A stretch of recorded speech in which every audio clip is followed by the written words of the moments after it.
Steno Wale Babu welcomes you.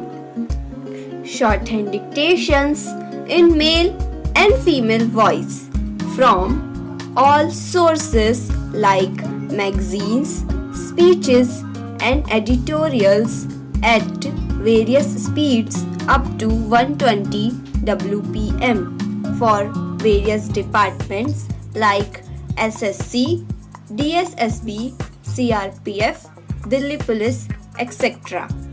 Please like, share, and subscribe the channel. Thank you. Exercise number 15. Sir, I rise to support the bill brought forward by the Honorable Deputy Minister of the Ministry of Finance. Banking is a service of vital importance to industry, commerce, and agriculture. It is concerned with the creation of credit money and its distribution between various users such as industry and agriculture or between institutions and individuals.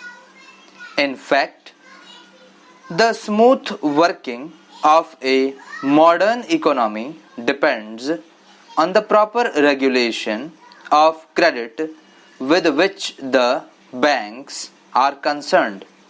The question, therefore, of recruitment of the personnel of banking institutions assumes great importance. The Banking Commission had recommended the establishment of such a commission in its report in 1985. In fact, government have been rather late in bringing forward this very important and necessary piece of legislation. Before nationalization, some of the big commercial banks had made some arrangements of their own for recruitment of their staff. The Institute of Bank Management and the Reserve Bank of India, through the Bankers Training College, run some short-term and long-term courses for recruitment and training of bank staff. But these arrangements are not adequate even to meet the requirements for recruitment of higher cadres. The largest proportion of bank staff consists of clerks and cashiers. The recruitment policies followed by most of the Indian banks before nationalization were not based on either scientific lines. In several cases, even minimum qualifications were not insisted upon. The Banking Commission has reported that in many cases, people who had not even passed matriculation examination were recruited as clerks.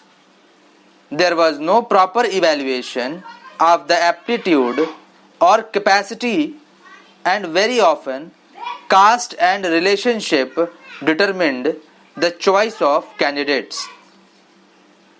Lack of training facilities, however, aggravated and the problem, and banks found themselves with staff which had neither aptitude nor ability to carry out the jobs assigned to them. The bill, therefore, is welcome. It seeks to provide for proper methods of selection for recruitment. It provides for the establishment of a body corporate to be called the Banking Service Commission. It shall be the duty of the Commission to hold competitive examinations to recruit people for clerical and allied cadres, junior officers cadres, and such other officers cadre as the central government may by notification specify. It shall consist of a chairman and 8 persons who, in the view of the government, are men of integrity, ability, and have experience of finance and business administration. The bill rightly attaches great importance to selection of people for the clerical cadre because the clerical staff constitute the largest proportion of the total manpower, and it is they who render the banking service to the people. Rapid expansion of banking ensures further that many of them will soon get promotion to the officers cadre. It has been emanated that every clerk can hope to reach the officers level in 10 or 12 years time. Every clerk is therefore a potential officer, but to be effective, recruitment should be attempted to attract appropriate skills and aptitude, and search for suitable talent should not be restricted to the first point of entry in the bank at the clerical level. It should also be extended to attract sufficient number of persons who possesses executive skill. With the functional enlargement of the banks, they require the service of experts such as agricultural scientists and those who are experts in engineering. Recruitment of such personnel should also be considered by the Banking Commission.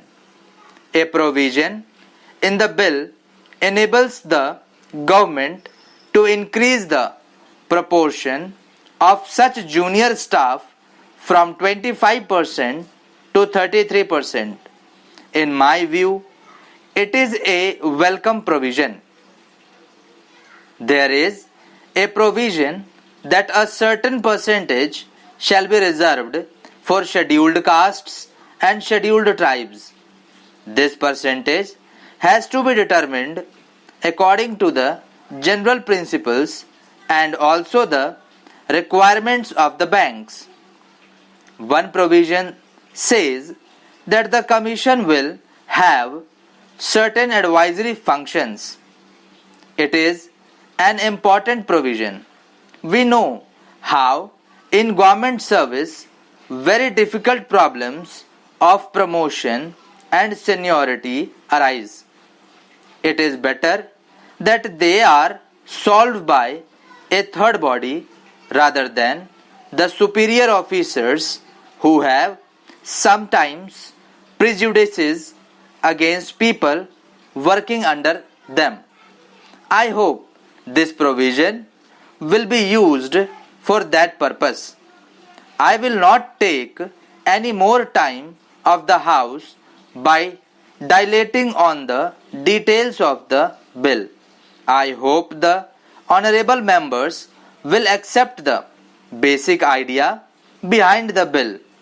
The establishment of a commission on the lines envisaged will impart objectivity and impartiality in the recruitment procedures of the banks by prescribing uniform qualifications and eligibility standards applicable in all public sector banks, and thereby help to tap the right type of persons for the banking industry.